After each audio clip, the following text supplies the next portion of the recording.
A single moment can reveal what years have hidden.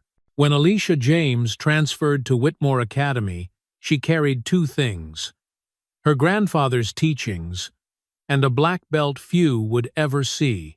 For months, she endured Kyle Adams's escalating torment. The snide rumor, the academic sabotage, the calculated social isolation that the teachers conveniently ignored.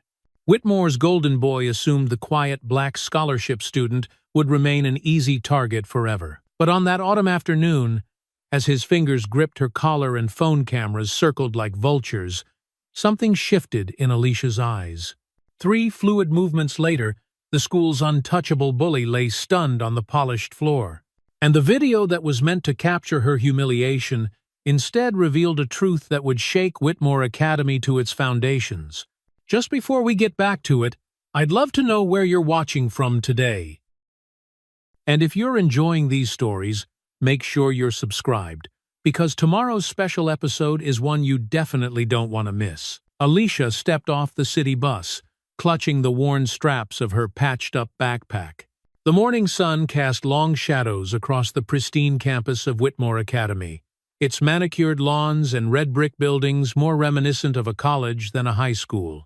She scanned the crowds of students filing through the wrought iron gates, immediately noticing what her mother had warned her about. There wasn't a single face that looked like hers. "Keep your head high, like Grandpa taught you," her mother whispered, placing a gentle kiss on Alicia's cheek. Though her mother's uniform, crisp white nurse's scrubs, stood out among the expensive suits and dresses of the other parents, she carried herself with quiet dignity. "I know, Mom," Alicia replied, squaring her shoulders. "I'll be fine." As her mother's car pulled away, Alicia took a deep breath and walked through the gates, feeling the weight of dozens of curious stares. Some students quickly averted their eyes when she looked their way, while others whispered behind cupped hands. She'd expected this, but the reality still stung. The marble-floored main hall echoed with the sounds of reuniting friends and locker doors slamming. Alicia followed the printed schedule in her hand, making her way to room 203 for homeroom. When she entered, the chatter briefly died down before resuming at a lower volume. Mrs. Peterson, a thin woman with wire-rimmed glasses and a forced smile, beckoned her forward. "Class, we have a new student joining us this year." She placed a hand on Alicia's shoulder that felt just a touch too stiff. "This is Alicia James. We're proud to welcome more diversity to Whitmore this year." The classroom filled with polite murmurs of greeting, but Alicia caught the uncomfortable glances between friends. The subtle eye rolls from a boy in the back row. She nodded politely and took the only empty seat near the window in the second-to-last row. "I'm Taylor," whispered the girl beside her, offering a quick smile that didn't reach her eyes. "Welcome to Whitmore." "Thanks," Alicia replied, but Taylor had already turned back to her friend. By lunchtime, Alicia's initial optimism had faded considerably. She'd been called on 3 times in different classes, each time with teachers expressing mild surprise when her answers were correct. In history, Mr. Barnes had asked her if she needed extra help understanding the assignment structure, though she'd been getting straight A's in history since 6th grade. The cafeteria was enormous, with floor-to-ceiling windows overlooking an Olympic-sized swimming pool. Alicia stood at the entrance, tray in hand, scanning for an empty table. She spotted one and started walking toward it. But as she approached, a blonde girl in a tennis uniform shook her head. "Sorry," the girl said, not looking particularly sorry. "We're saving these seats." Alicia nodded and moved on, eventually finding a table in the corner where she could sit alone. She pulled out a dog-eared copy of the autobiography of Malcolm X and tried to focus on reading while she ate. "Is this seat taken?" Alicia looked up to find a lanky boy with messy brown hair and glasses standing beside her table. His backpack was covered in hand-drawn superhero logos. "No, go ahead," she said, surprised. "I'm Ethan," he said, sitting down and unpacking a lunchbox decorated with comic book characters. I saw you in Peterson's class. You're Alicia, right? Yeah, she nodded. You like comics? Ethan's face lit up. I love them. I actually draw my own. He pulled out a sketchbook and slid it across the table. Not professionally or anything, but I'm working on it. Alicia flipped through pages of surprisingly good illustrations, heroes with complex costumes and expressive faces. These are really good. Thanks. Ethan smiled, clearly pleased. I've been working on this character lately. He broke off suddenly, his eyes focusing on something over Alicia's shoulder. His expression fell, and he quickly took his sketchbook back. Alicia turned to see what had caused the change. 3 students were passing by their table, casting dismissive glances their way. The boy in the center was tall and broad-shouldered, with perfectly styled blonde hair and a Letterman jacket. Beside him walked a girl with long, straight brown hair, designer clothes, and an expression of practiced disdain. The third member of their group was another athletic-looking boy, slightly shorter but with the same confident swagger. Who are they? Alicia asked quietly after they'd passed. Kyle Adams, Brooke Taylor, and Chase Williams, Ethan muttered. Whitmore royalty.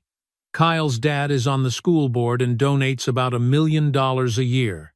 Chase's family owns half the real estate in town, and Brooke's mom is some famous fashion designer, public school project of the year. Brooke's voice carried across the cafeteria as they walked away, followed by snickers from her companions. Alicia stiffened, but said nothing. A nearby teacher, who had clearly heard the comment, simply continued checking her phone. Just ignore them, Ethan advised. They're not worth it. The afternoon brought PE class, and with it, Alicia's first direct confrontation with Chase. The gym teacher, Coach Bryant, a barrel-chested former football player with a booming voice, had the class gather around a wrestling mat. Today, we're going to start with some basic grappling techniques, he announced. Pair off! Students quickly formed pairs, leaving Alicia standing alone. Coach Bryant frowned, then pointed at Chase. Williams, you're with James. Chase smirked as he approached the mat. Don't worry, he said loudly enough for others to hear. I'll go easy on the new girl. Alicia said nothing, taking her position on the mat. She knew exactly how to counter the moves Coach Bryant was demonstrating. Her grandfather had taught her far more advanced techniques years ago, but she kept her face neutral. When Coach Bryant blew his whistle, Chase lunged forward with unnecessary force. Alicia could have easily sidestepped and used his momentum against him, but instead she allowed him to grab her arm and flip her onto her back. Pin, Coach Bryant called out, chuckling. Guess we know who the real athlete is here. Good job, Williams. Chase held Alicia down a moment longer than necessary, his grip painfully tight. Welcome to Whitmore, he whispered before releasing her and walking away to high-five Kyle. The rest of the week brought more subtle indignities. In English class, Alicia submitted an analytical essay on Their Eyes Were Watching God that her previous school's teacher had praised as college-level work. Miss Franklin returned it with a B+, and a note that it lacked originality. Meanwhile, Kyle, who had turned in his paper late and had clearly copied sections from online sources, received an A and public praise for his unique voice. When Alicia raised her hand to ask about the grading criteria, Miss Franklin cut her off. We have very high standards at Whitmore. Alicia, you'll need to work harder to meet them. By Friday evening, Alicia was emotionally exhausted. She sat at the kitchen table helping her mother prepare dinner, careful to keep her voice steady as she recounted her week. How was it, really? Her mother asked, setting down her knife and looking directly at Alicia. It was. Alicia hesitated, then sighed. It's tough, Mom. Not academically, but you know. Her mother nodded, understanding immediately. I know, baby. I've been the only black nurse on my floor for 15 years. She squeezed Alicia's hand. Sometimes silence screams louder than shouting, doesn't it? Yeah, Alicia agreed quietly. but I'm handling it." "I'm proud of you," her mother said, returning to chopping vegetables. "Your grades are excellent, just like always. You're going to show them what you're made of." Later that night, Alicia unpacked the last of her moving boxes. At the bottom, wrapped carefully in tissue paper, she found a framed photograph of her grandfather. Master Harold James stood tall in his black G, his gentle eyes contrasting with his powerful stance. She placed the photo on her desk, running her fingers over the frame. "I miss you, Grandpa," she whispered. Her grandfather had been her first and only martial arts teacher, training her from the age of 5 until his death 3 years ago. Under his guidance, she had earned her black belt by 13, mastering techniques that most adults struggled with, but more importantly, he had taught her when not to use her skills. "You don't fight to hurt," he would tell her during their training sessions. "You fight to protect, and you walk away when it's wise." Alicia had honored that teaching even when it would have been easier not to. She had remained calm when classmates at her old school tried to provoke her, had walked away from confrontations that could have ended very differently if she'd chosen to fight. But Whitmore was testing her resolve in ways she hadn't anticipated. The following day, while browsing in a small bookstore downtown, Alicia noticed a faded flyer pinned to a community bulletin board. James's traditional martial arts. It read with an address she recognized as being just a few blocks away, her grandfather's old dojo. She had almost forgotten it was in this town. That night, after her mother had gone to bed, Alicia slipped out of the house. The streets were quiet as she pedaled her bike through the older part of town, eventually stopping in front of a small, single-story building with papered-over windows. The sign above the door was faded, but still legible. James's. The door was locked, but Alicia knew where her grandfather kept the spare key, behind a loose brick near the back entrance. The key was still there, covered in dust, but functional. The door creaked as she pushed it open, revealing a space frozen in time. Moonlight filtered through the high windows, illuminating the training mats, the weapons rack, the small shrine with candles and incense that her grandfather had maintained. Everything was covered in a layer of dust, but otherwise untouched since his death. Alicia moved to the small changing room and opened an old locker, her locker. Inside hung her gi and black belt, left behind when they'd moved away after her grandfather died. She changed quickly, the familiar weight of the uniform bringing back a flood of memories. In the main room, she knelt before the faded portrait of her grandfather that hung on the wall, bowing deeply in respect. Then she rose and began to move through the katas he had taught her, slowly at first, then with increasing speed and precision. Each movement was a connection to him, a reminder of his teachings, his voice, his wisdom. For the first time since arriving at Whitmore, Alicia felt centered, powerful, in control. Here, in this dusty abandoned dojo, she had found a sanctuary. The first month at Whitmore passed in a blur of subtle slights and quiet resistance. Alicia maintained her grades despite the uneven standards, kept to herself when possible, and found comfort in her nightly visits to the dojo. But the peace she'd managed to maintain was shattered during the September assembly.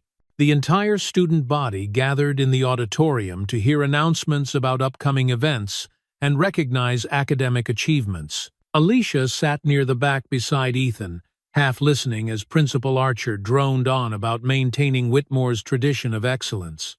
When the principal opened the floor for student announcements, Kyle stood up from his front row seat. "I just want to remind everyone about the Fall Festival Planning Committee meeting this Thursday," he said, his voice carrying easily through the space.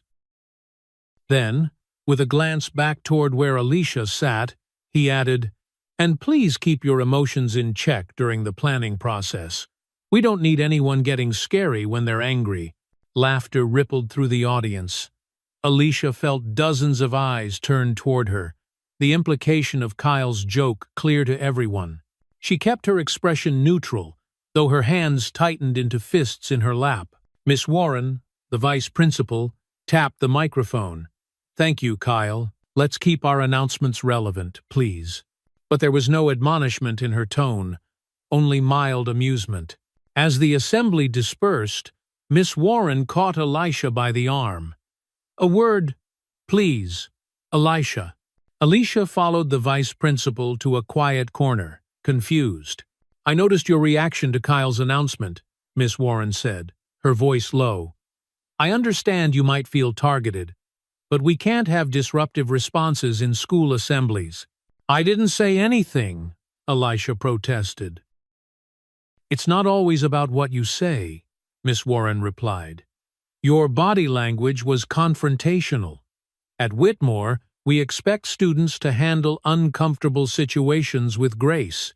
Alicia left the conversation feeling both angry and bewildered. Somehow, she had been reprimanded for not reacting to a racial stereotype directed at her. The incident seemed to open the floodgates. The next day, Chase began humming exaggerated kung fu movie music whenever Alicia walked by in the hallways. In chemistry class, Brooke loudly asked her lab partner, "Do you think Alicia practices voodoo or just normal black girl magic?" The question was followed by uncomfortable laughter from students who weren't sure how to respond, but didn't want to challenge Brooke. During lunch a few days later, Chase flicked a spoonful of mashed potatoes onto Ethan's drawing as he passed their table. "Oops," Chase smirked. "Guess I'm just clumsy." To Alicia's surprise, Ethan stood up, his face flushed with anger. "Shut up, Chase. Just leave us alone." Chase's expression darkened. He knocked Ethan's tray off the table, sending food scattering across the floor. "What did you say to me, comic geek?" "I said, 'Leave us alone,'" Ethan repeated, his voice shaking but determined. Alicia quickly stepped between them, placing a hand on Ethan's arm. "It's fine," she said quietly. "Let's just clean this up." As they knelt to pick up the scattered food, Alicia whispered, "Don't fight my battles, Ethan. It'll only make things worse for you." "You shouldn't have to fight at all," Ethan responded, his eyes serious behind his glasses. "None of this is fair." The situation reached a new low the following week when Alicia's science project, a complex analysis of urban air quality that she had worked on for weeks, won first place in the class competition, qualifying her for the district science fair. She was elated until 2 days later, when she was called to Principal Archer's office. "There's been a re-evaluation of the science projects," the principal informed her, not quite meeting her eyes. "After careful consideration, we've discovered a grading error. Kyle Adams's project will be representing Whitmore at the district level." "A grading error?" Alicia repeated. "Can I see the new scoring?" "That won't be necessary," Principal Archer said dismissively. "The decision is final." Later, Alicia overheard 2 teachers discussing how Kyle's mother had called the principal directly to complain about the results. Mrs. Adams was the head of the Parents Association and a major donor to the school's new athletic complex. In gym class the following day, Coach Bryant set up another sparring demonstration. "James, Williams, you're up," Coach Bryant called, a gleam in his eye that suggested he was expecting entertainment. Students gathered around the mat, many whispering excitedly. Chase strutted onto the mat, clearly enjoying the attention. "Maybe you've improved since last time," he taunted. "But I doubt it." Alicia took her stance, muscle memory from years of training automatically positioning her body in perfect form. For a brief moment, she considered showing exactly what she was capable of, how easily she could throw Chase to the mat, how completely she could control the encounter. Instead, she let him grab her arm, feigning resistance, but ultimately allowing him to push her down. As she hit the mat, she heard the snickers from the watching students and saw the satisfied smile on Coach Bryant's face. "Better luck next time, James," the coach said, marking something on his clipboard. "Some people are natural athletes, and some people just aren't." That night, Alicia dreamed of her grandfather. In the dream, she was younger, maybe 10 or 11, training in the dojo. Master Harold had blindfolded her and was teaching her to block strikes by sensing the movement of air, the subtle shifts in weight and balance that telegraphed an opponent's intentions. The moment you let rage control you, you lose.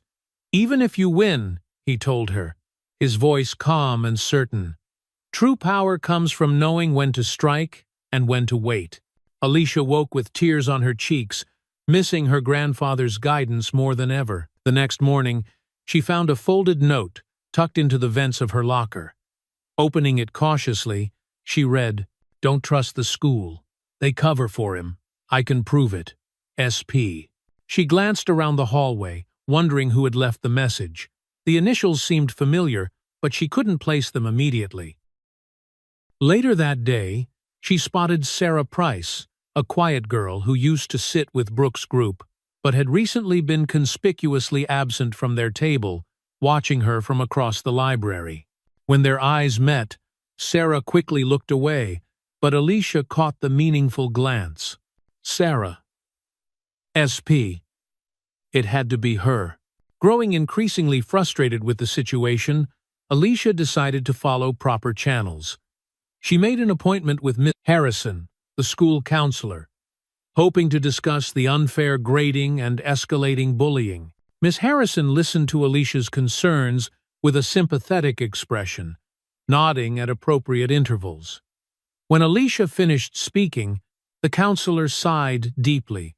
"Alicia, I understand your frustration, but you have to understand. We're trying to prepare you for the real world.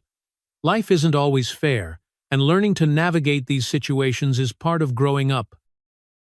"So, you're saying I should just accept being treated differently because of my race?" Alicia asked incredulously. Miss Harrison's expression hardened slightly. "That's not what I said. I'm saying that Whitmore has certain established dynamics. Kyle and his friends come from families that have supported this school for generations. We have to consider the bigger picture." In that moment, Alicia understood what Sarah's note had meant.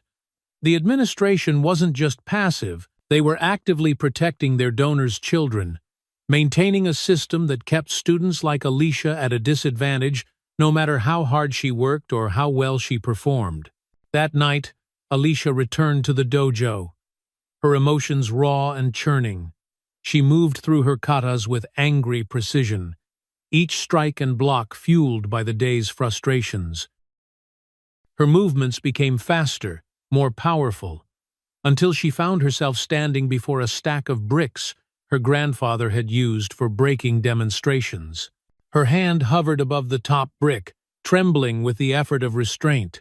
How satisfying it would be to shatter it, to release even a fraction of the anger building inside her. Instead, she lowered her hand, tears streaming down her face. In the small shrine area, Alicia opened the wooden box where her grandfather had kept his most prized possessions. Inside lay his original black belt, worn and faded from decades of use. She lifted it reverently, feeling the weight of his legacy in her hands. After a moment's hesitation, she tied it around her waist, replacing her own newer belt. It would remain hidden under her school uniform, a secret reminder of her strength, her heritage, her true self. A silent vow, only when there's no other option. The halls of Whitmore Academy had never felt more hostile. Alicia walked with her head high, her grandfather's black belt hidden beneath her uniform like armor. But the weight of isolation grew heavier each day. 2 months into the semester, everything changed with a single notification on her phone. "Alicia, have you seen it?" Ethan rushed up to her locker, his face flushed with anger. "The video they posted." "What video?" Alicia asked, her stomach tightening with dread. Ethan hesitated, then reluctantly held up his phone.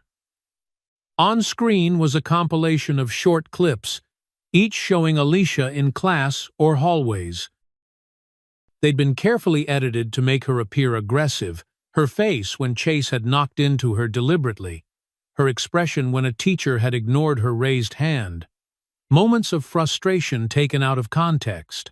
The caption read simply, "Angry Alicia." "It's all over the school's social pages," Ethan said quietly. "Kyle posted it last night."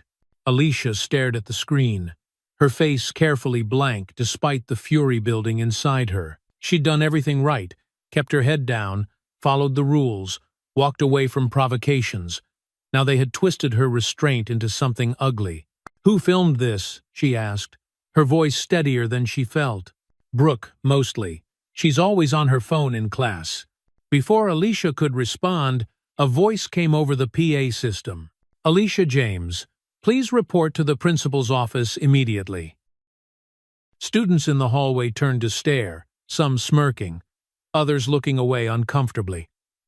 Alicia handed Ethan's phone back to him and walked calmly toward the office, feeling dozens of eyes on her back. Principal Archer was waiting, his expression severe. Vice Principal Warren stood beside him, arms crossed. "Sit down, Alicia," Principal Archer said, gesturing to the chair in front of his desk. He turned his monitor toward her, showing the same video. "Would you care to explain this?" "Explain what?" Alicia asked. "I didn't make that video." "We're concerned about the aggressive behavior displayed here," Miss Warren interjected. "Several students have expressed that they feel unsafe." Alicia stared at them in disbelief. "That video is edited to make me look angry. None of that is what actually happened." "Nevertheless," Principal Archer continued, "we're considering a suspension until this situation de-escalates. We can't have students feeling threatened at Whitmore." "Threatened?" Alicia repeated. "I haven't done anything to anyone." "Perception matters, Miss James," the principal replied. "And the perception is that you have an anger management issue." The injustice of it all left Alicia momentarily speechless. They were punishing her for a manufactured problem while ignoring the real harassment she had endured for months. As she left the office, a hand reached out from the empty classroom next door and pulled her inside. Startled, Alicia automatically shifted into a defensive stance before recognizing Sarah Price. "Sorry," Sarah whispered, glancing nervously toward the door. "I needed to talk to you privately." She pressed a small flash drive into Alicia's palm. "This proves the video is fake. It has the unedited footage from school security cameras. You can see what really happened in each of those moments." Alicia stared at the drive. "How did you get this?" "I used to help in the office during study hall.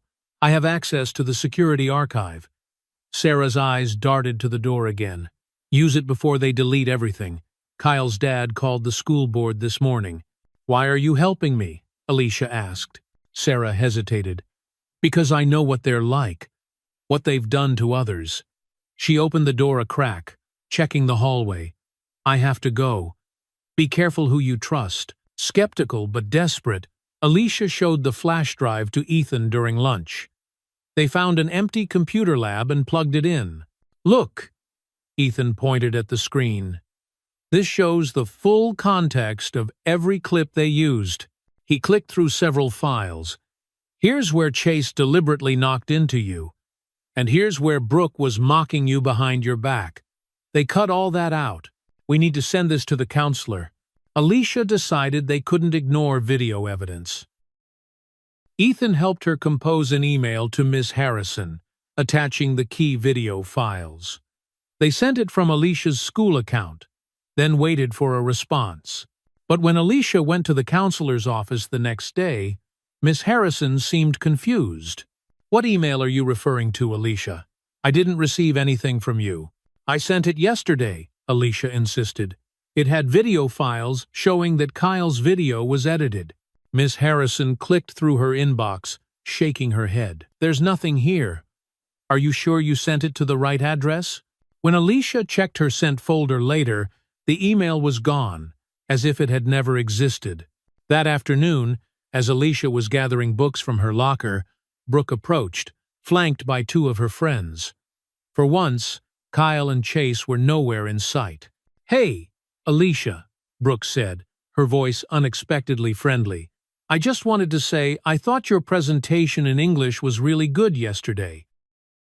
Caught off guard, Alicia muttered a cautious, "Thanks."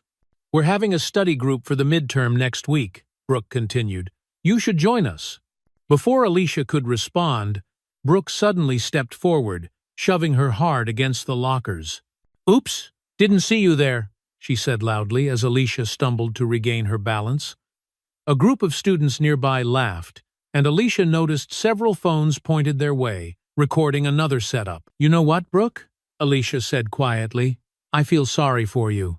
Brooke's smile faltered, but she quickly recovered and walked away with a dismissive hair flip. The final straw came the following day. Alicia was leaving the cafeteria after lunch when Kyle stepped directly into her path, flanked by Chase and several other members of the lacrosse team. A circle of students quickly formed around them, sensing the confrontation to come. "I don't like your attitude," Kyle said loud enough for everyone to hear. "You walk around here like you own the place." Alicia tried to step around him. "I'm just trying to get to class." Kyle moved to block her again. "I'm not done talking to you." Without warning, he reached out and grabbed her collar, dragging her forward. "You need to learn some respect." Time seemed to slow down. Alicia was acutely aware of the crowd watching, phones recording, teachers conveniently absent. She heard her grandfather's voice in her head. "Control, precision, end it before it begins." For 2 months, she had endured every insult, every slight, every injustice. She had followed the rules, trusted the system, walked away when provoked. And where had it gotten her? Facing expulsion for a crime she didn't commit, manhandled in front of the entire school, her dignity in tatters. There would be no walking away from this. In a fluid motion so quick that most onlookers missed the details, Alicia twisted Kyle's wrist, breaking his grip on her collar. She swept his legs with a precise kick, dropping him to the ground with controlled force. Before he could react, she had him pinned, her knee pressing lightly on his chest, her hand positioned to immobilize but not harm. She held him for just 2 seconds, long enough to make her point, then released him and stepped back. Her posture was relaxed, but ready. The hallway went completely silent. Kyle lay on the ground, the shock on his face quickly morphing to humiliation and rage. Chase started to step forward but stopped dead when Alicia turned her gaze toward him. Something in her eyes made him reconsider. She's trained," someone whispered in the silence, the words carrying clearly through the stunned crowd. Kyle scrambled to his feet, his face flushed with anger. "You're done at this school," he spat, backing away. "My father will make sure of it." Alicia said nothing, simply watching as he retreated, the crowd parting to let him through. She picked up her backpack from where it had fallen and continued walking to class, her heart pounding, but her steps steady.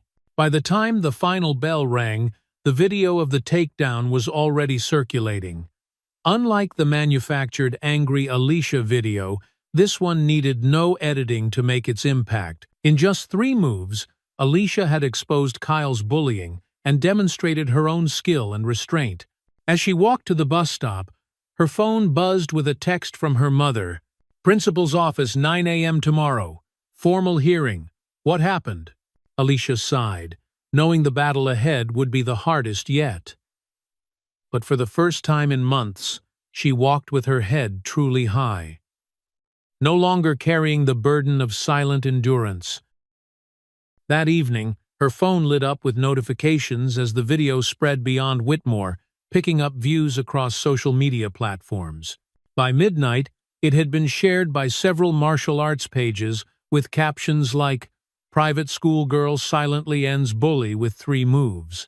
Alicia turned off her phone and went to the dojo, needing the peace of that sacred space. As she practiced her katas in the moonlight, she felt no regret for what she had done, only a strange sense of clarity. Whatever came next, she would face it with the same control and precision she had shown today. The lines had been drawn. The truth was out there now, recorded and witnessed, and for better or worse, Whitmore Academy would never be the same.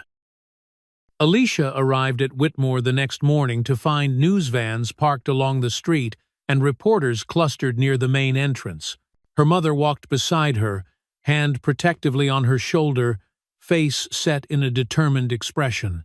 "Keep walking," her mother murmured. "Don't answer any questions. Alicia, can you tell us what led to the confrontation?" "Mrs. James, does your daughter have martial arts training? Were there previous incidents of bullying at Whitmore?" The questions followed them up the walkway until a security guard ushered them inside, closing the door on the media frenzy. Principal Archer was waiting in the main hall, his face grave. "This way, please," he said tersely, leading them to the conference room rather than his office. Inside, Alicia was surprised to find not just the vice principal and counselor, but the entire disciplinary board, 8 people, including 2 teachers she recognized, and several adults in business attire who must be board members. Kyle's father, a tall man with the same blonde hair and sharp features as his son, sat at one end of the table, his expression thunderous. "Please be seated," Principal Archer instructed. "This is a formal disciplinary hearing regarding yesterday's violent incident." "Violent incident?" Alicia's mother repeated, her voice dangerously calm. "My daughter defended herself against a student who physically assaulted her. That's documented in the video everyone's seen." "Mrs. James," Mr. Adams cut in, "your daughter used martial arts techniques on my son. She could have seriously injured him. That constitutes a threat to student safety." Principal Archer nodded solemnly. "I'm afraid I have to agree. Pending the outcome of this investigation, Alicia is suspended effective immediately. We consider her a threat to the safety of others." Alicia's mother stood up, her nurse's uniform crisp against the polished wood of the conference table. "My daughter has been subjected to months of harassment at this school. She has documented evidence of bullying that the administration has repeatedly ignored. And now, when she defends herself against physical assault, you suspend her?" "We take all allegations of bullying seriously," Miss Warren said smoothly. "Do you?" Alicia spoke for the first time. "Because I have evidence that proves otherwise." Mr. Adams's laugh was dismissive. "I'm sure you think you do, Alicia," Principal Archer added, his tone patronizing. "We understand you may feel victimized, but your response was disproportionate and dangerous. The board's decision is final, Miss," Warren concluded. "You may gather your belongings and leave campus immediately. We'll be in touch regarding the terms of your suspension and potential expulsion hearing." Outside the conference room, Alicia and her mother found Ethan waiting anxiously. "What happened?" he asked. "I'm suspended," Alicia said quietly.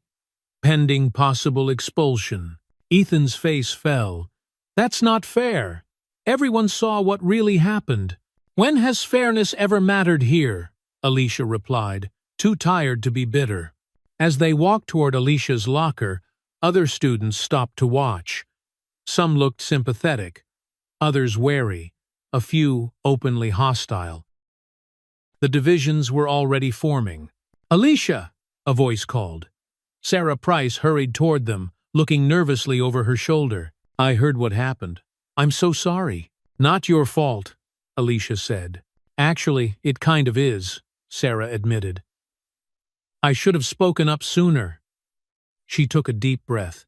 "I want to help now, though. I have more evidence. Not just about yesterday, but about other incidents. Kyle's done this before to other students who ended up leaving Whitmore." Alicia's mother looked at Sarah with newfound interest. "What kind of evidence?" "Recorded conversations, screenshots, a journal I kept when I was dating him." Sarah looked down. "I know what he's really like." "Why come forward now?" Alicia asked. "Because you stood up to him," Sarah said simply. "No one's ever done that before." Outside, the media presence had doubled. Reporters surged forward as Alicia and her mother emerged from the building, bombarding them with questions. This time, though, they had a statement prepared. "My daughter defended herself against a documented assault," Mrs. James said clearly. "Whitmore Academy has fissured a culture of bullying and discrimination, and their response today proves it. We will be pursuing all available remedies to this injustice. By evening, the story had gone national. Local news led with, "Elite private school suspends student who defended herself against bully." Meanwhile, social media exploded with hashtags like #Justice for Alicia and #Whitmore Bullies. But alongside the support came ugliness. Anonymous accounts flooded Alicia's inboxes with racist messages. Some commenters claimed she'd overreacted or was playing the race card. A particularly vile post called her dangerous and aggressive, perpetuating the very stereotypes Kyle's crew had tried to pin on her. "Don't read the comments," her mother advised, taking Alicia's phone and closing the social media apps. "Those people don't know you." "Half the town is supporting Kyle," Alicia said, gesturing to the television where a local news segment showed parents gathering outside Whitmore with signs reading "Safety First" and "No Violence at School." "And the other half is standing with you," her mother reminded her, changing the channel to show a different group of protesters with signs saying "Justice for Alicia" and "End Elite Immunity." The doorbell rang and Alicia's mother went to answer it. She returned with Ethan, and to Alicia's surprise, 5 other Whitmore students, including Sarah. "We formed a group," Ethan explained, looking both nervous and determined. "Students Against Bullying. We're organizing a peaceful protest tomorrow morning." "You shouldn't risk your standing at school," Alicia protested. "It's worth it," a tall girl named Jenna said firmly. "What happened to you isn't right. And it's not just about you. They've been protecting Kyle and his friends for years. They've been coming to my place all afternoon," Sarah added. "I've been showing them the evidence I collected. It's pretty damning." As the students discussed their plans, Alicia's mother pulled her aside. "There's something I need to tell you," she said quietly. "Something I should have shared a long time ago." They went to the kitchen, where her mother pulled out a folder from a high cabinet. "When I was in my first year as a nurse," she began, "a wealthy patient accused me of stealing her medication. It wasn't true. She had taken extra doses and forgotten, but the hospital immediately put me on leave. They were ready to fire me without investigation." She opened the folder, revealing legal documents and newspaper clippings. "I fought back. I got a lawyer, gathered evidence, and took them to court. It was hard and lonely and terrifying, but I won. I banned." Alicia looked at her mother with new understanding. "Why didn't you ever tell me?" "I wanted to protect you from knowing how unfair the world can be," her mother admitted. "But I see now that was wrong. You've been walking this path alone, just like I did." She took Alicia's hands. "Not anymore." The doorbell rang again. This time, when Mrs. James opened it, she found a well-dressed black woman in her 50s carrying a leather briefcase. "Mrs. James, I'm Valerie Moore, attorney at law." She smiled warmly. "I believe we have some matters to discuss." Alicia joined them in the living room as Miss Moore explained her connection. "I studied under your grandfather at his dojo when I was 13. Master Harold helped me find my voice when I was a scared kid facing my own battles with racism." She opened her briefcase. "I'd like to represent you pro bono. It's time I returned the favor." As they discussed legal strategies, Alicia felt a strange sense of calm. For months, she had carried the burden alone, believing that quiet dignity was her only weapon. Now suddenly, she had allies, not just her mother and Miss Moore, but Ethan, Sarah, and other students willing to stand with her. The next morning, Ethan texted with alarming news. Sarah had tried to access the school's disciplinary records to retrieve files showing previous cover-ups of Kyle's behavior, only to discover that her login had been revoked and the records altered. "They're deleting evidence," his message read. "But don't worry, I backed everything up last night." Meanwhile, Miss Moore had uncovered something equally disturbing, a pattern of similar incidents at Whitmore over the past decade. All quietly resolved when students from less privileged backgrounds mysteriously transferred out mid-year. They've been sweeping these problems under the rug for years, Miss Moore explained as she laid out documents on the kitchen table. But this time, they picked the wrong student to mess with. That evening, Alicia learned that an emergency board meeting had been called at Whitmore. According to Sarah's sources, Kyle's father was demanding Alicia's immediate expulsion to protect the school's prestige. But some of the board members are hesitating, Sarah reported over the phone. The media attention has them worried about optics, and a few of them have actually watched the unedited videos. After everyone had left, Alicia returned to the dojo. The space had become her refuge, the one place where she could be fully herself. As she practiced in silence, a thunderstorm broke outside, rain lashing against the windows. Lightning illuminated the room in brief, brilliant flashes, casting dramatic shadows as she moved through complex katas with fluid precision. In those moments, Alicia found clarity. She had spent months trying to be invisible, to navigate a hostile environment without making waves. She had followed her grandfather's teaching about walking away, but perhaps she had misinterpreted his wisdom. Sometimes walking away meant retreat, but sometimes it meant moving forward on a different path. This time, she whispered to the empty dojo as thunder shook the building, "I'm not just fighting for me." The lightning flashed again, illuminating the portrait of her grandfather on the wall. In that brief, electric moment, Alicia could have sworn he was smiling. The morning of the disciplinary hearing dawned clear and cold. Alicia stood before her bedroom mirror, adjusting the collar of the modest navy blazer her mother had insisted on buying for the occasion. It wasn't her style, but she understood the strategy. Appear professional, composed, unthreatening. "Ready?" her mother asked from the doorway. Alicia nodded, tucking her grandfather's worn black belt into her bag. She wouldn't wear it today, but having it close gave her strength. They arrived at Whitmore Academy to find the parking lot filled with news vans and protesters. Two distinct groups had formed, one supporting Kyle, mostly parents in expensive clothing holding signs about school safety, and another, larger group supporting Alicia, a diverse mix of students, community members, and martial arts practitioners from neighboring towns. Miss Moore met them at the side entrance, immaculately dressed in a tailored suit, her expression confident. "Remember what we discussed," she told Alicia as they walked toward the administration building. "Let me do most of the talking. Stay calm regardless of what's said. Your composure is our greatest asset." The hearing was being held in the school's boardroom, a wood-paneled space with portraits of past principals lining the walls. The disciplinary committee sat at a long table at the front. Principal Archer, Vice Principal Warren, 2 teachers, and 3 board members. Off to the side sat a stenographer, ready to record the proceedings. Kyle and his father entered from a side door moments later. Kyle's arm was in a sling, a theatrical touch, Alicia noted, since she hadn't injured him in any way.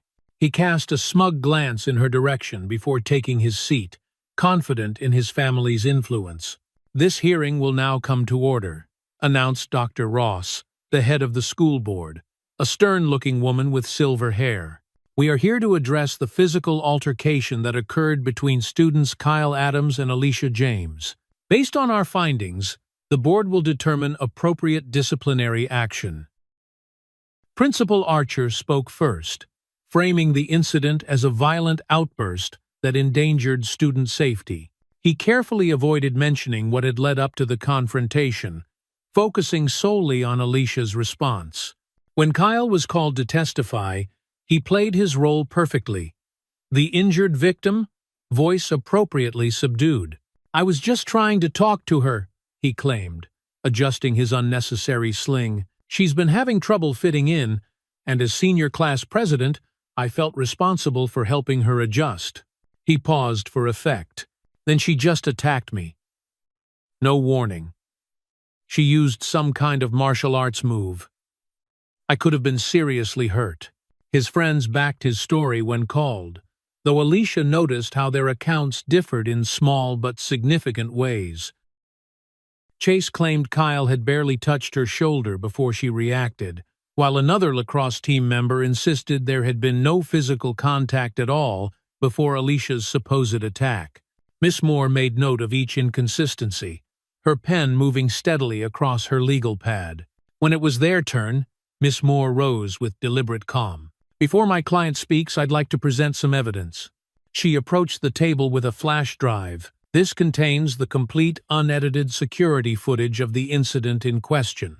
Principal Archer shifted uncomfortably. "We've already reviewed the relevant footage." "Have you?" Miss Moore raised an eyebrow.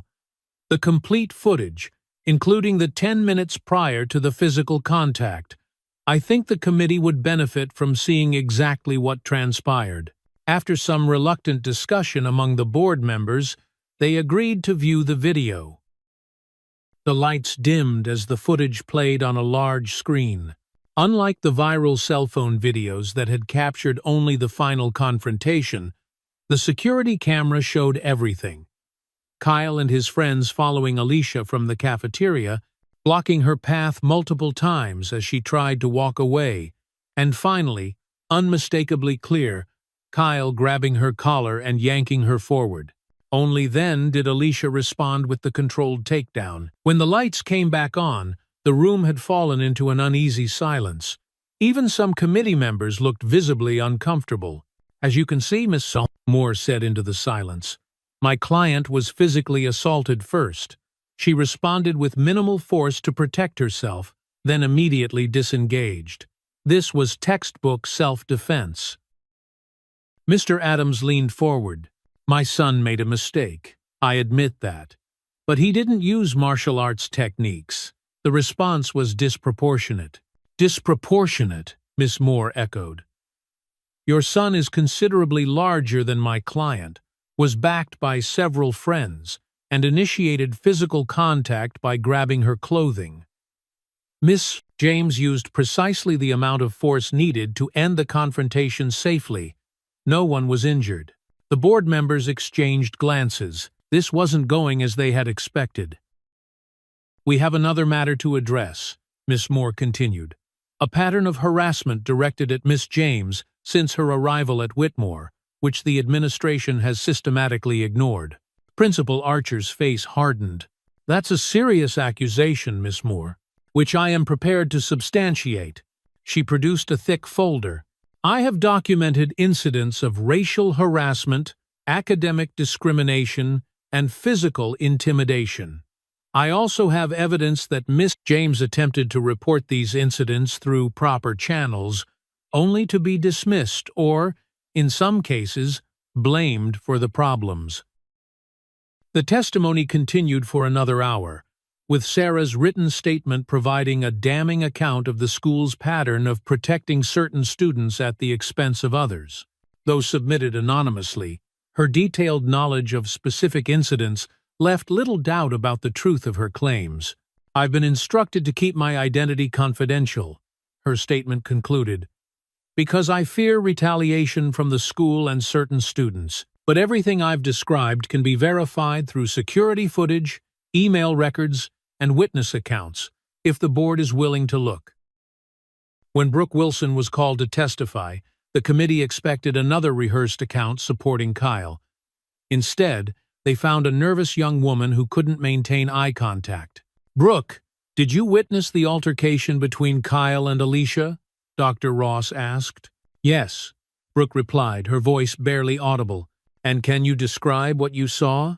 Brooke glanced toward Kyle, who was glaring at her, then to Alicia, who simply waited with calm dignity. Something in that contrast seemed to affect her.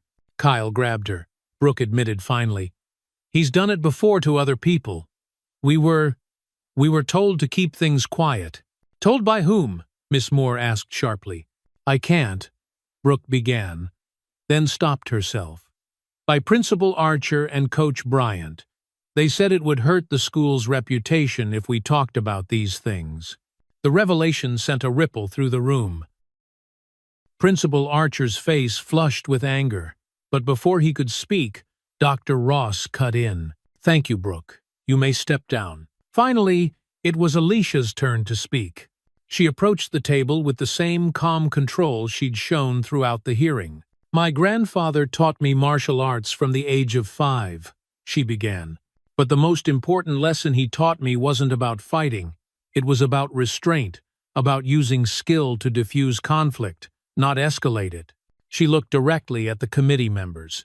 "For months, I endured harassment at this school. I reported it through proper channels. I trusted the system to work. It didn't." She turned slightly to face Kyle. "When you grabbed me that day, I had a choice. I chose the minimum response necessary to protect myself. I didn't hurt you, though I could have. I ended the confrontation quickly and safely, then walked away." Back to the committee. "That's everything my grandfather taught me about the responsible use of martial arts." The hearing adjourned with the committee promising to deliberate and deliver their decision within 24 hours. As Alicia left the building with her mother and Miss Moore, the crowd of supporters erupted in applause. "You did wonderfully," Miss Moore told her. "Now we wait." The waiting proved more difficult than the hearing itself. Alicia tried to distract herself with homework, but found it impossible to focus. Instead, she headed to the dojo, finding peace in the familiar movements of her katas. Later that evening, as she walked home in the fading light, a car pulled alongside her. The window rolled down to reveal Brooke in the passenger seat, her mother driving. "Can we talk?" Brooke asked, her usual confidence nowhere in evidence. "Just for a minute?" Alicia hesitated, then nodded. Brooke got out of the car and walked a few steps away for privacy. "I know I owe you a real apology," Brooke began. "And this isn't it. Not yet. But I wanted you to know." She pulled an envelope from her jacket pocket. "I thought we were untouchable. I was wrong." She handed Alicia the envelope. Inside was a printed email exchange between Principal Archer and Kyle's father, discussing how to manage the situation with Alicia to protect the school's reputation and the Addams family's standing. "Where did you get this?" Alicia asked. "My mom is on the school board," Brooke replied. "She was copied on some of these emails. She didn't know I took them." She glanced back at the car. "She's furious about what's been happening. A lot of parents are." Indeed, while Alicia had been in the dojo, a different kind of demonstration had formed outside the school. Ethan's mother, a professor at the local community college, had organized a group of parents demanding accountability. Their signs read, "Justice for Alicia and End Elite Immunity." The next morning brought news that sent shockwaves through the Whitmore community. Under mounting pressure, Principal Archer had issued a statement defending the administration's actions as good faith efforts to maintain a positive learning environment. However, within hours, Miss Moore had leaked a series of emails to the local newspaper that directly contradicted this claim, showing that the principal had been aware of Kyle's pattern of behavior for years and had actively covered it up. By noon, Resign Archer was trending locally on social media. By evening, the school board announced he would be taking administrative leave pending further investigation. That weekend, Alicia decided to officially reopen her grandfather's dojo for limited classes. With Ethan's help, she cleaned the space, repaired broken equipment, and put up a small sign in the window. James's Traditional Martial Arts, Self-Defense Basics, Saturdays 10 a.m. To her surprise, 6 students showed up for the first class: Ethan, Sarah, and 4 other Whitmore students who had reached out after the hearing. Alicia began with the most fundamental lessons her grandfather had taught her, not just about technique, but about philosophy. "You don't train to hurt others," she told them as they practiced basic stances. "You train to protect yourself and those who cannot protect themselves. The goal is never to fight. It's to be so centered and prepared that fighting becomes unnecessary." As public sentiment continued to shift in Alicia's favor, national media outlets picked up the story. No longer framed as a troublemaker, Alicia was now portrayed as a disciplined young woman standing up against systemic bullying and discrimination. An online petition demanding her reinstatement with a formal apology had gathered over 100,000 signatures, but Kyle wasn't finished. Humiliated by the turn of events and furious at losing his untouchable status, he lashed out in a final desperate act. Security cameras at the dojo captured him late one night, spray-painting racial slurs across the front window and damaging equipment inside. The footage, automatically uploaded to a cloud server, was in Miss Moore's hands by morning. By afternoon, it was in the hands of the police. Kyle's fate was sealed by his own actions, the last desperate thrashing of a drowning reputation. The pressure on Whitmore Academy continued to mount. With Principal Archer on leave and evidence of systematic misconduct piling up, the district superintendent announced an independent investigation. Miss Moore insisted that Alicia be allowed to testify before the full school board with media present. "This isn't just about getting you back in school," Miss Moore explained as they prepared. "This is about changing a broken system. Your voice can make that happen." The night before her testimony, Alicia dreamed of her grandfather. They were in the dojo, as they had been countless times during her childhood. She was young again, perhaps 9 or 10, struggling with a difficult sequence. "I can't do it, Grandpa," she complained. Master Harold knelt to her level, his kind eyes meeting hers. "Your fist is strong, Alicia, but your voice," he touched her throat gently, "your voice is stronger. Some battles cannot be won with strikes and blocks." She woke with tears on her cheeks, but a clarity that had been missing before. This wasn't just about her reinstatement or Kyle's punishment. It was about speaking truth to a system that had silenced too many for too long. The day of the board meeting, Alicia worked with Ethan and Sarah to prepare her statement. She struggled initially, torn between expressing her genuine pain and avoiding sounding bitter or vengeful. "Just tell your story," Sarah advised. "Not just what happened, but how it felt. Make them understand. And remember," Ethan added, "this isn't just for you. It's for anyone who's ever been bullied or ignored." The board meeting was held in the school auditorium to accommodate the crowd. Every seat was filled: students, parents, teachers, community members, and media. Alicia sat between her mother and Miss Moore, conscious of the eyes upon her, but no longer intimidated by the attention. Dr. Ross opened the proceedings with a formal acknowledgement of the seriousness of the situation. "Whitmore Academy has always prided itself on excellence and integrity," she said. "Recent events have called those values into question. We are here to listen, to learn, and to chart a path forward that upholds the highest standards of education and equity." When Alicia was called to speak, she approached the podium with measured steps. She wore her gi jacket over dress pants, a deliberate choice to honor her heritage and training. The black belt around her waist was visible to all, no longer hidden. "My name is Alicia James," she began, her voice steady. "I came to Whitmore Academy because of its academic reputation. I believed it would prepare me for college and beyond. What I found instead was a place where some students are protected while others are left vulnerable, where truth depends on whose truth it is, and where silence is the price of belonging." She detailed her experiences without embellishment: the daily microaggressions, the academic discrimination, the escalating harassment. She described her attempts to use proper channels and how those attempts were dismissed or turned against her. "I was raised by a single mother who taught me the value of hard work and dignity," she continued. "And I was trained by my grandfather, Master Harold James, who taught me that martial arts is not about fighting. It's about harmony, self-control, and justice." She looked directly at the board members.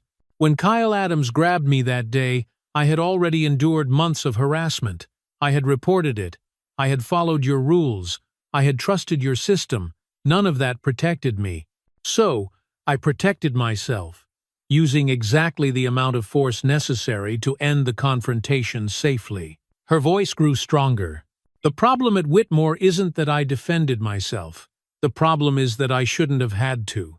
The problem is a culture that enabled bullying and punished the bullied. The problem is adults who looked the other way because it was easier than standing up for what's right." She gestured to the audience. "Look around this room. There are students here who have been silenced, parents who have been misled, teachers who have been pressured to maintain a false image of harmony. We all deserve better." As she concluded, the auditorium erupted in applause. Even some board members were nodding in agreement. The tide had turned completely. The following days brought a cascade of changes. Principal Archer, facing termination, submitted his resignation. Several staff members followed, including Coach Bryant and Miss Warren. The board announced a comprehensive review of all disciplinary procedures and the establishment of an independent ethics committee to handle future complaints. Kyle's expulsion, when it came, was almost anticlimactic. The vandalism of the dojo, captured clearly on security footage, made his position untenable even to his most steadfast defenders. His father withdrew his substantial donations in protest, publicly blaming cancel culture rather than acknowledging his son's actions. Mr. Adams gave an angry interview to the local news station, claiming his family had been targeted and that the school had caved to pressure. Few were sympathetic. The board appointed Dr. Monica White, a respected black educator from a neighboring district, as interim principal with a mandate to transform the school culture. Her first official act was to reinstate Alicia with a formal apology and to implement mandatory training on diversity, equity, and inclusion for all staff and students. Whitmore has an opportunity to become a model for how schools can address these issues honestly and constructively. Dr. White stated in her first address to the student body, "The excellence we strive for must include excellence of character and community." For Alicia, returning to school brought mixed emotions. There were awkward encounters and lingering tensions, but also a palpable shift in the atmosphere. Students who had previously ignored her now stopped to talk. Teachers who had dismissed her now sought her input. The change wasn't universal or perfect, but it was real. Perhaps most surprising was Brooke's transformation. Having witnessed the consequences of complicity, she approached Alicia after class one day. "I've been thinking a lot about everything," she said hesitantly, "about why I went along with Kyle for so long." She took a deep breath. "I was afraid of losing my place, my status. It seemed so important then." "And now?" Alicia asked. "Now I see how hollow it was." Brooke looked genuinely regretful. "I'm sorry, Alicia, for everything. I know that doesn't fix it, but I want you to know that I'm trying to be better." Alicia considered her words. "Actions speak louder than apologies," she said finally, "but I appreciate you saying it." In the weeks that followed, Brooke backed up her words with actions. Using her social influence to support the changes at Whitmore rather than resist them, she started an anti-cyberbullying initiative and publicly acknowledged her past role in creating a toxic environment. Meanwhile, the dojo had become something of a symbol in the community. Alicia continued teaching weekend classes, now with a growing roster of students. The space that had once been her private sanctuary became a place of learning and community. As her story spread, Alicia received invitations to speak at other schools about bullying, self-defense, and the martial arts philosophy. A producer from a national daytime talk show reached out, wanting her to appear as a guest to demonstrate self-defense moves and discuss her experience. The attention was overwhelming at times, but Miss Moore helped her navigate it. "You have a platform now," she advised. "Use it wisely, use it selectively, and always stay true to your grandfather's teachings." One evening, as Alicia practiced alone in the dojo, she heard a familiar voice. "Your form has improved." She turned to find her mother watching from the doorway, smiling softly. "Grandpa would be proud." "I hope so," Alicia said, wiping sweat from her brow.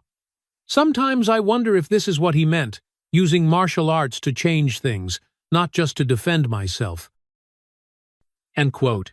"Your grandfather believed that true strength comes from within," her mother said, stepping into the room and adjusting Alicia's stance slightly, a gesture that transported them both back to when Master Harold would do the same. "He taught you to fight when necessary, but he also taught you to speak truth to power. You're doing both." As her mother left, Alicia continued her practice, moving through the complex forms with fluid precision. The past months had transformed her, just as she had helped transform Whitmore. The journey wasn't over. True change never happened overnight, but the path forward was clearer now. In the quiet of the dojo, surrounded by the legacy of her grandfather and the promise of her own emerging voice, Alicia found a moment of perfect balance. The harmony between strength and compassion, between fighting and healing, between standing alone and leading others, this was the true heart of all her grandfather had taught her, and it would guide her through whatever challenges lay ahead. Spring arrived at Whitmore Academy with a sense of renewal that matched the season.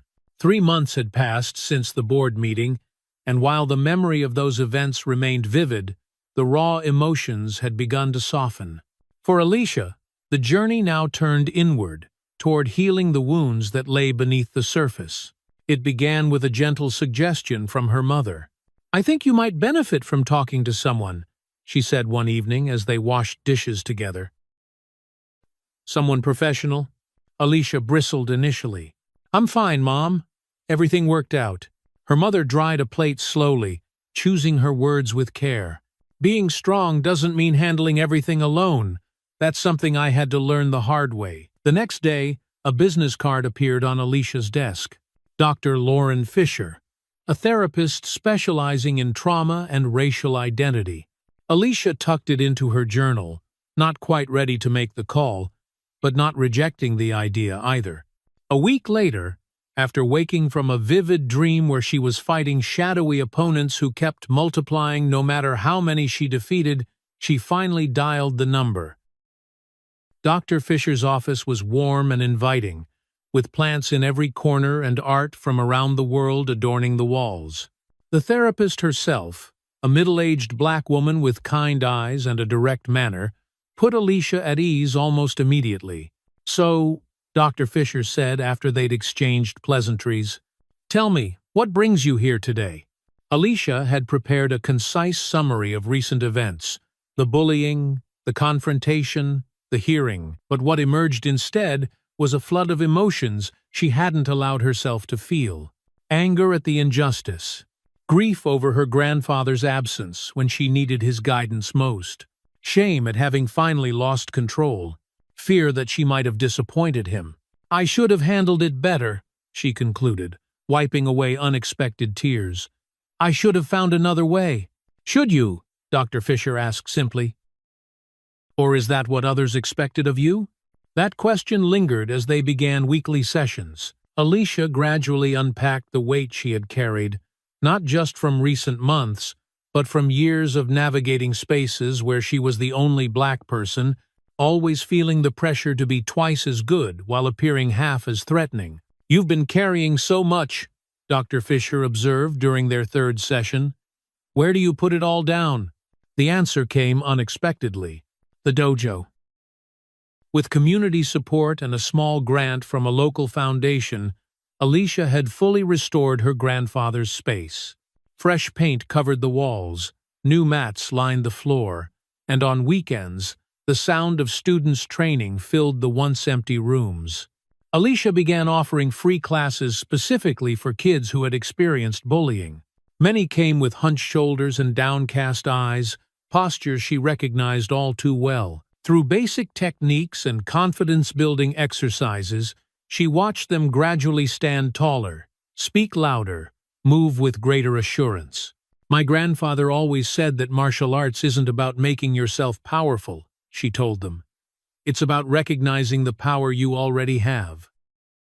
After each class, she stayed to train alone, working through her own emotions with each punch, block, and kick. Sometimes she cried as she moved through the katas, releasing months of pent-up feelings. Other times, she found a meditative calm that quieted the lingering doubts and questions. At home, Alicia and her mother began to have deeper conversations than ever before. One night, as they sat on the porch, watching fireflies appear in the gathering dusk, her mother finally spoke about her own struggles. "I thought I was protecting you," she admitted. "After your father left, after we lost Grandpa, I wanted to shield you from how hard the world can be. So, I taught you to be quiet, to work twice as hard, to never give them a reason." She shook her head. "I was wrong, Alicia. I was teaching you to make yourself small." "Oh, you were doing your best, Mom," Alicia said softly. "Maybe, but you taught me something these past months." Her mother took her hand. "You taught me that sometimes you have to stand up and take up space, even when it's scary, especially when it's scary." Alicia squeezed her mother's hand. "Grandpa taught me that. And you taught me the dignity and persistence to see it through." Meanwhile, Sarah Price had transferred to a neighboring school to make a fresh start, but she and Alicia remained close. Sarah had discovered a passion for journalism and started a student podcast called Voices Unheard, inspired by Alicia's story and featuring interviews with students who had faced similar challenges. "I spent years being quiet because I was afraid," Sarah told Alicia over coffee one weekend. "Now I can't stop talking. Is that weird?" "Not at all," Alicia laughed. "You found your voice. That's something to celebrate." Brooke's transformation continued to surprise everyone. Having recognized her role in perpetuating a toxic culture, she channeled her social influence toward positive change. She started a campaign against cyberbullying, using her personal story as a cautionary tale about the consequences of going along with harassment. "I used to think popularity was everything," she confessed during a school assembly. "I judged my worth by who sat with me at lunch, by how many likes my posts got, by whether I was included in the right circles. It made me cruel to protect my status." She paused, her voice steadying. "But real leadership isn't about status. It's about doing what's right, even when, especially when, it costs you something." Not everyone was convinced by Brooke's apparent change of heart, but Alicia recognized the courage it took to publicly acknowledge past mistakes. When they passed in the hallway now, they exchanged nods of recognition. Not quite friendship, but a mutual respect that would have seemed impossible months ago. Ethan had undergone his own transformation. Once so shy he could barely make eye contact, he now attended regular classes at the dojo, gradually building confidence along with skill. Alicia watched with pride as he mastered basic forms, his movements becoming more fluid and assured with each session. The true test came one afternoon when Ethan witnessed a group of younger students mocking a freshman for his thick glasses and awkward manner. Without hesitation, Ethan stepped between them. "That's enough," he said, his voice quiet but firm. "Find something better to do with your time." The older students looked stunned, partly by the intervention, partly by the change in someone they had once considered an easy target themselves. "When did you get so tough, Miller?" one of them challenged. "I'm not tough," Ethan replied. "I just know what it feels like to be on the receiving end. So does everyone else who's ever been bullied. Maybe think about that." All ruse, he walked away with the freshman, head high, shoulders back. The stance Alicia had taught him in his very first lesson. When he told her about it later, Alicia felt a surge of pride that rivaled anything she had accomplished herself. This was her grandfather's legacy in action. Strength used to protect, not to dominate. As spring turned to early summer, a formal letter arrived from the Whitmore Academy Board of Trustees. Alicia opened it with her mother looking over her shoulder.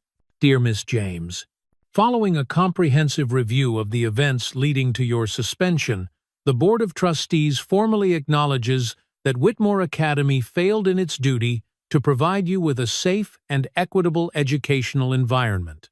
We offer our sincere apology for this institutional failure. The independent investigation has confirmed a pattern of discriminatory practices that we are committed to addressing through policy reforms, staff training, and ongoing community dialogue. Your courage in bringing these issues to light has created an opportunity for meaningful change that will benefit all students. We hope that you will continue to be part of the Whitmore community and the important transformation that is now underway. Sincerely, Dr. Emily Ross, Chair, Board of Trustees. Alicia pinned the letter beside her grandfather's photo at the dojo, not as a trophy, but as a reminder that systems could change when brave individuals stood up to challenge them. That night, a memory surfaced from her childhood, her first belt ceremony. She had been 7 years old, trembling with excitement as her grandfather called her forward in front of the other students. He had tied the white belt around her waist with ceremonial care, then knelt to meet her eyes. "This is just the beginning," he had told her, his voice gentle but serious. "Now you learn not just how to protect yourself, but how to protect others." In the quiet of her room, Alicia realized she was finally fulfilling that promise. The media attention that had surrounded her story began to fade as summer approached, but occasionally journalists still reached out for interviews or comments. Book publishers sent inquiries about her memoir rights. Social media influencers wanted to collaborate on content about self-defense or standing up to bullying. Miss Moore helped her navigate these requests, advising her to be selective and intentional. "Your story has power," she explained. "But it's your story to tell in your way when you're ready." Alicia declined most offers, choosing authenticity over fame.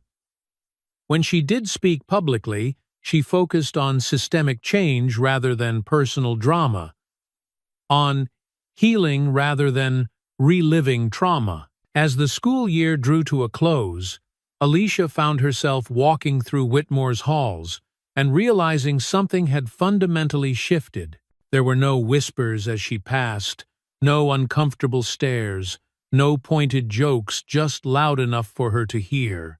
The silence that had once felt oppressive now felt peaceful. The silence of respect rather than exclusion. In Dr. Fisher's office, during what would be one of their final regular sessions, Alicia reflected on this change. "I used to think silence meant safety," she said. "If I was quiet enough, invisible enough, I could avoid trouble. Now I understand that some kinds of silence protect the wrong things." "And what about now?" Dr. Fisher asked. "What does silence mean to you now?" Alicia considered the question. "Now it means I've said what needs to be said. Now it means peace." The following September, Alicia stood at the main entrance of Whitmore Academy, watching freshmen arrive for their first day. As a senior and student mentor, she had volunteered to help new students navigate the campus and find their classes. "Alicia James," a voice interrupted her thoughts. She turned to find Dr. White, the interim principal who had now been permanently appointed. "Good morning, Dr. White. I have someone I'd like you to meet." The principal gestured to a girl standing slightly behind her, petite with close-cropped hair and eyes that darted nervously around the crowded entrance. "This is Zoe Brooks. She's new to Whitmore and a bit overwhelmed. I thought you might be the perfect mentor to help her adjust." Alicia recognized the look on Zoe's face. The careful assessment of unfamiliar territory, the calculation of potential threats and allies. It was a look she had worn herself not so long ago. "Hi, Zoe," she said warmly. "First day is always tough. Want to walk through your schedule together?" As they toured the campus, Alicia pointed out shortcuts between buildings, explained unwritten social rules, and introduced Zoe to friendly faces. Gradually, the younger girl's shoulders relaxed, and she began asking questions about classes and clubs. "I heard about what happened last year," Zoe said suddenly as they sat on a bench during lunch break. "About you standing up to those bullies." Alicia nodded, unsurprised. Her story had become part of Whitmore's unofficial history.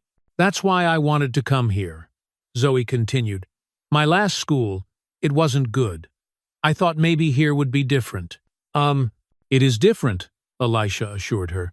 Not perfect, but changing. And you can be part of that change. The cycle had begun again, but this time Elisha was on the other side. Not the one needing protection, but the one offering guidance and support.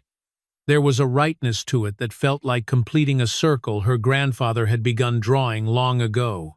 That weekend, the dojo hosted a grand opening ceremony to celebrate its official relaunch as the Johnson Community Center for Martial Arts and Leadership. The modest space had been expanded thanks to a grant from a local foundation, with a new meditation area, additional training space, and a small library of books on martial arts philosophy and conflict resolution. The ceremony drew a surprisingly large crowd. Students from the dojo, Whitmore faculty and families, community members, and even a few local officials. Miss Moore gave the opening speech, standing beneath a large portrait of Master Harold that now hung in the entrance. Master James believed that martial arts was about more than physical technique, she told the assembled guests. It was about developing character, about finding the courage to stand for what's right, and about using strength to protect rather than dominate. That legacy lives on in his granddaughter Alicia, and now in this center that will serve our community for years to come. When Alicia took the podium, she felt a momentary flutter of nerves, then a calm certainty as she looked out at the faces watching her. Her mother beaming with pride. Ethan and Sarah in the front row. Dr. White and several Whitmore teachers, even Brooke standing quietly near the back. My grandfather used to say that a true martial artist never seeks conflict, but is never unprepared for it, she began. This center isn't just about teaching physical techniques. It's about building inner strength and moral clarity. It's about learning when to fight and when to walk away, and having the wisdom to know the difference. After the ceremony, as guests mingled and explored the renovated space, a new student approached Alicia. The girl was tall and athletic, with a confident swagger that immediately put Alicia on alert. "So, you're the famous Alicia James," she said, looking around dismissively. "I thought you'd be, I don't know, more impressive or something." Alicia recognized the challenge for what it was, a test, a probing for weakness. She could have responded with equal sharpness or pulled rank as the head instructor. Instead, she smiled. "Why don't you join us for class tomorrow? See for yourself what we're about." The next day, the girl, Megan, arrived early, clearly ready to prove herself. When partnered exercises began, she used excessive force, trying to dominate her training partner. Alicia watched for a moment, then stepped in.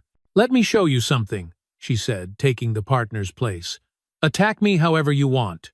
Megan launched forward with a powerful but uncontrolled strike. In a movement so smooth it seemed effortless, Alicia redirected the energy, using Megan's own momentum to bring her gently but firmly to the mat. Before Megan could process what had happened, Alicia was offering a hand to help her up. "Power without control is just wasted energy," Alicia explained, no hint of superiority in her voice. "Let me show you how to channel it effectively." By the end of class, Megan's demeanor had shifted from confrontational to attentive. As students filed out, she lingered. "Same time Thursday?" she asked, trying to sound casual. Alicia nodded. "We'll be here." That evening, Alicia received unexpected news. An envelope arrived, bearing the crest of Ashford University, one of the most prestigious schools in the country. Inside was an offer of a full scholarship to their martial arts and leadership program, a highly selective opportunity usually reserved for Olympic-level athletes. "They want me to start next fall," she told her mother, stunned. "Full tuition, room and board, everything." Her mother hugged her tightly. "Your grandfather would be so proud." Alicia felt a conflicting mix of excitement and hesitation. "But what about the dojo?" "I can't just leave after we've built it up." "The dojo will be here," her mother assured her. "We'll figure it out." Over the next few weeks, Alicia wrestled with the decision.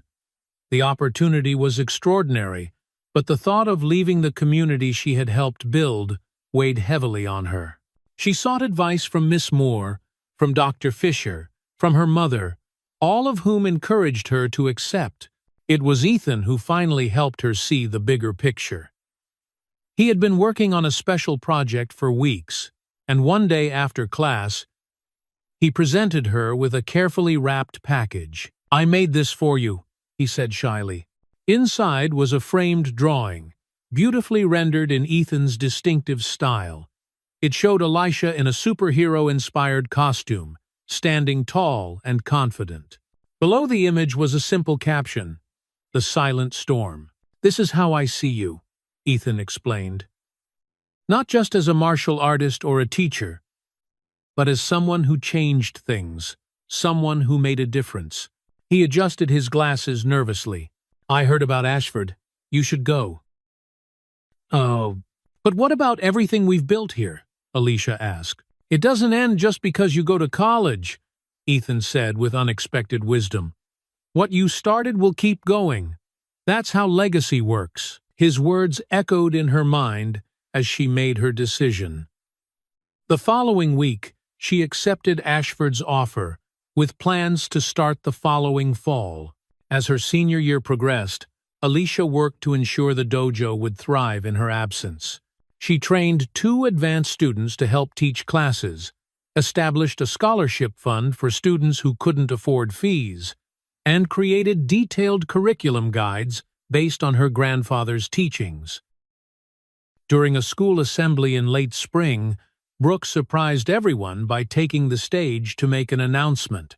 "As you know, I'll be stepping down as class president at the end of this term," she began. "After careful consideration, I'd like to nominate Alicia James to complete the year." A murmur ran through the audience. Alicia, caught completely off guard, stared at Brooke in disbelief. "Over the past year," Brooke continued, "Alicia has demonstrated true leadership, not through popularity or social status, but through integrity and courage. I can think of no one better to guide Whitmore through its continuing transformation." When the principal called for a show of hands, the vote was overwhelmingly in favor. But when offered the position, Alicia did something that surprised many. She declined. "I'm honored by your trust," she told the assembly.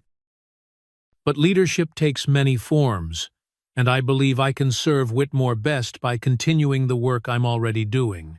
Instead, I'd like to nominate Sarah Price, whose dedication to amplifying unheard voices makes her ideal for this role." Sarah, who had returned to Whitmore for her senior year, was elected by an equally strong majority. At the podium, she looked nothing like the nervous girl who had slipped Alicia a flash drive in an empty classroom a year ago. Now, she stood tall, her voice clear and confident as she addressed her peers. "A year ago, most of us were silent in the face of injustice," she began.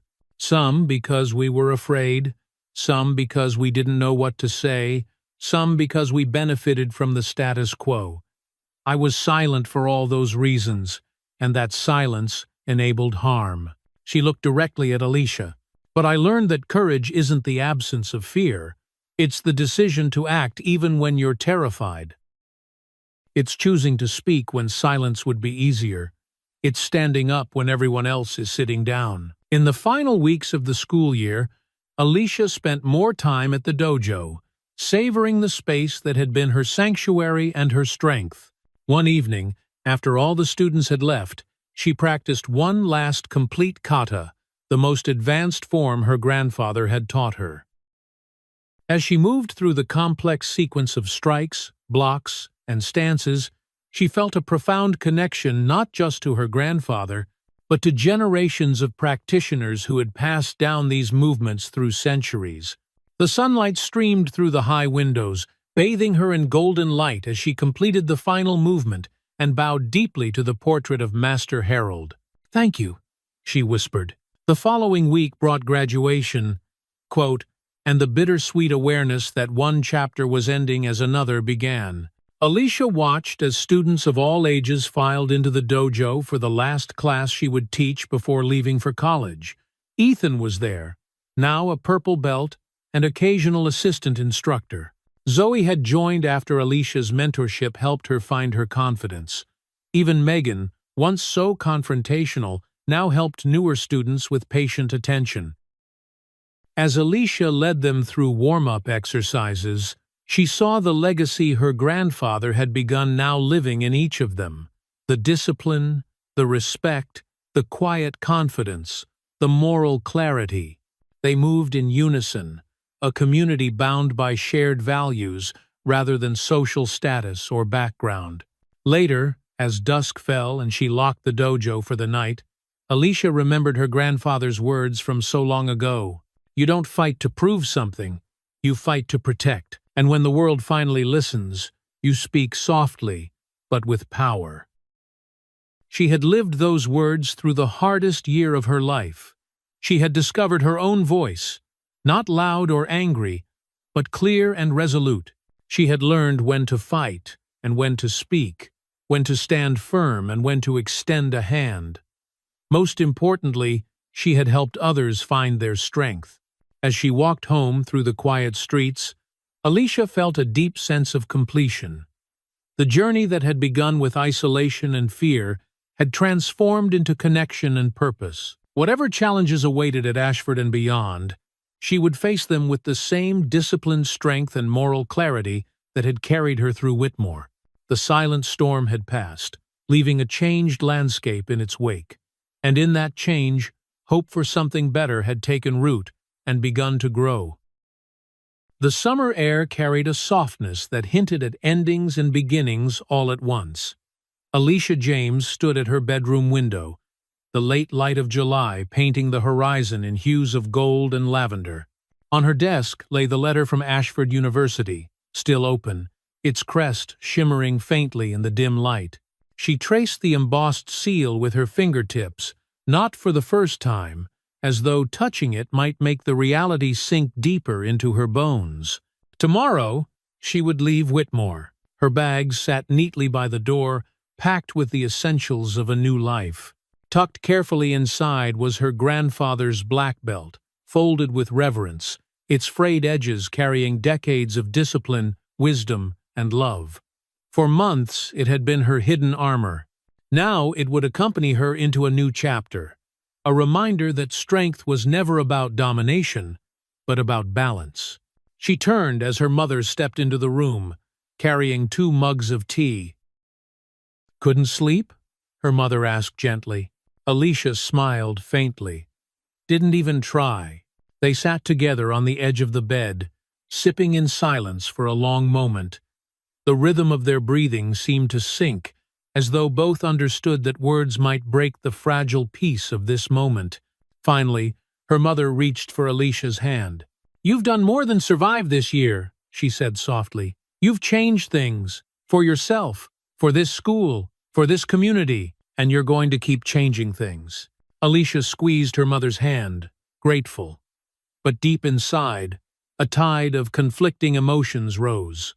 Pride, fear, anticipation, even sorrow. She was leaving behind the dojo, the community she had nurtured, the students who looked to her not just as an instructor but as a beacon. Later that night, unable to sleep, Alicia wandered to the dojo one last time.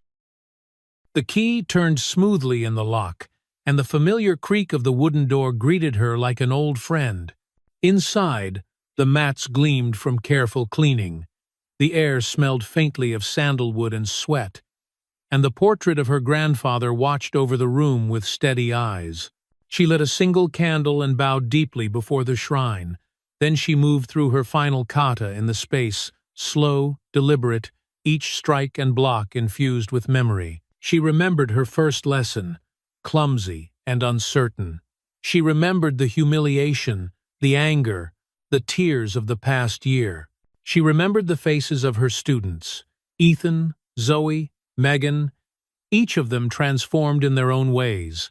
As she completed the final bow, tears blurred her vision. "I'll carry it forward, Grandpa," she whispered. "I promise." The next morning dawned clear, with sunlight spilling across Whitmore Academy's campus. Alicia arrived early, not in uniform, but in jeans and a simple white blouse, her duffel bag slung across her shoulder. Students milled about the entrance, saying their goodbyes, and Alicia found herself swept into embraces, handshakes, and words of gratitude. Ethan approached last, clutching his sketchbook.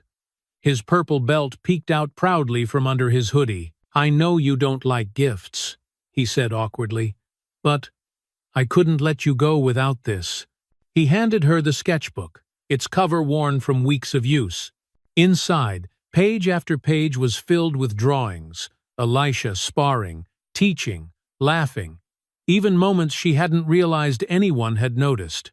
One sketch showed her standing before the school board, her posture tall and unshakable. Another captured her kneeling beside a younger student at the dojo, guiding their stance with patient hands. Alicia blinked back tears.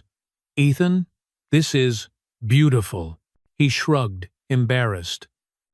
"It's just how I see you, not as some legend, just as you. Strong, real, someone worth following." Alicia hugged him tightly, no words needed. Nearby, Sarah approached with her ever-present recorder. "Don't worry," she grinned. "I'm not interviewing you this time. Just wanted to say thank you for giving me my voice." "You gave yourself your voice," Alicia corrected gently. "I just reminded you it was there." Brooke came last, hesitant but earnest. "Good luck," she said simply. "And thank you for not giving up on people like me." Alicia smiled. "We're all still learning." By noon, the bus to Ashford was waiting at the edge of campus. The crowd had thinned, leaving only her mother, Ethan, Sarah, and a few others. Alicia hugged each of them in turn, then climbed aboard. As the bus pulled away, she pressed her forehead to the cool glass of the window. The streets of Whitmore blurred past, the coffee shop where she had studied late nights, the corner where Kyle once blocked her path, the dojo standing tall like a sanctuary. Each landmark was a chapter in her story, now closing, but ahead lay unwritten pages. Ashford University was breathtaking. Nestled between rolling hills and modern glass buildings, its campus pulsed with energy. Alicia stepped off the bus into a sea of strangers, her duffel heavy on her shoulder, her grandfather's belt secure inside. For a moment, the old anxiety flickered, the same unease she had felt her first day at Whitmore. Would she belong here? Would her strength be enough? Then she saw a group of students practicing on the lawn, their movements sharp, disciplined, echoing the same patterns she knew so well. One of them glanced her way, then waved. "You here for the program?" he called. Alicia nodded, a smile tugging at her lips. In that instant, she realized something profound. This wasn't an ending. It wasn't even a beginning. It was a continuation. The silent storm that had swept through Whitmore had carried her here, reshaped her, prepared her. She adjusted the strap of her bag, squared her shoulders, and stepped forward. That evening, as she settled into her dorm room, Alicia unpacked carefully. Books, clothes, training gear. At the bottom of her bag lay the folded black belt. She placed it on the desk, smoothing its edges, then pinned the letter from the Whitmore Board of Trustees beside it. Together, they told the story of where she had been and where she was going. Outside her window, the campus buzzed with life. Alicia closed her eyes, hearing her grandfather's voice as clearly as if he stood beside her. "Your fist is strong, Alicia, but your voice is stronger." She smiled, breathing deeply. Tomorrow, she would begin again. New faces, new challenges, new opportunities to stand, to teach, to protect. The storm within her had grown quiet, not gone, never gone, but transformed into something steadier, something enduring.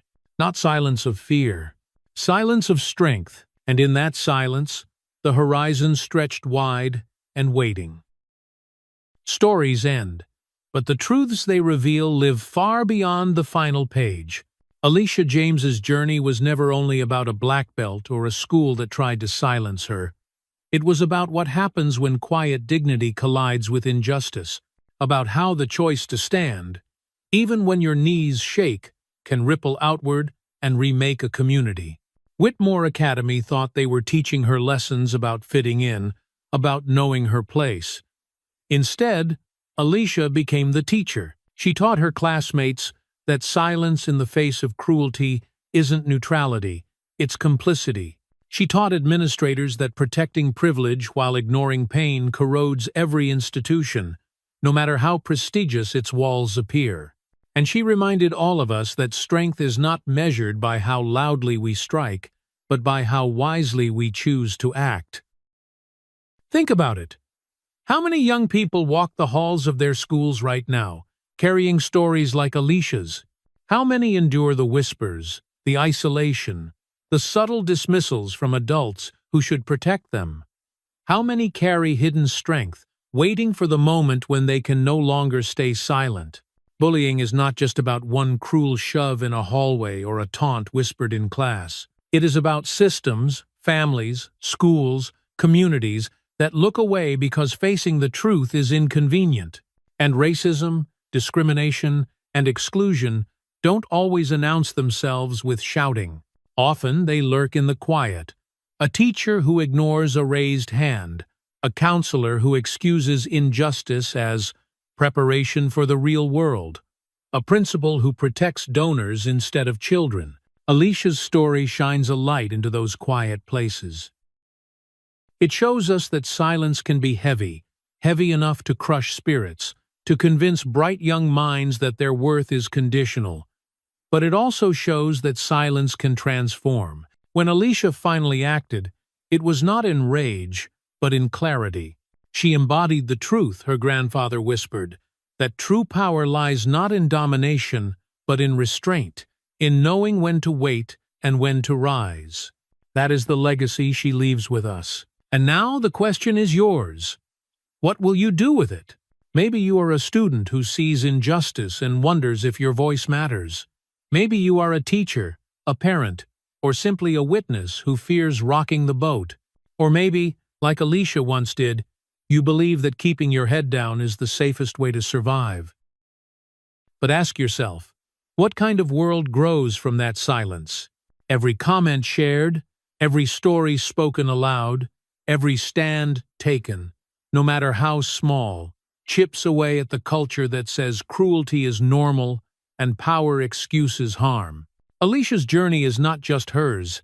It belongs to everyone who has ever been told to stay quiet, to endure, to make themselves small. If her story has moved you, let it start a conversation.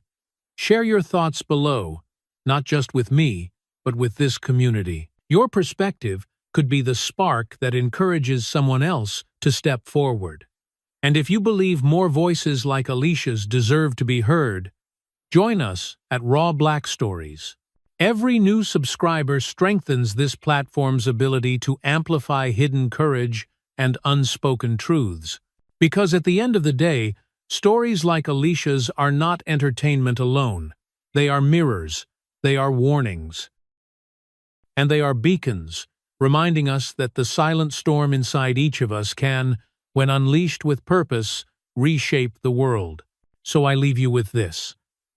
The next time you witness cruelty, in a classroom, online, or even in yourself, remember Alicia James.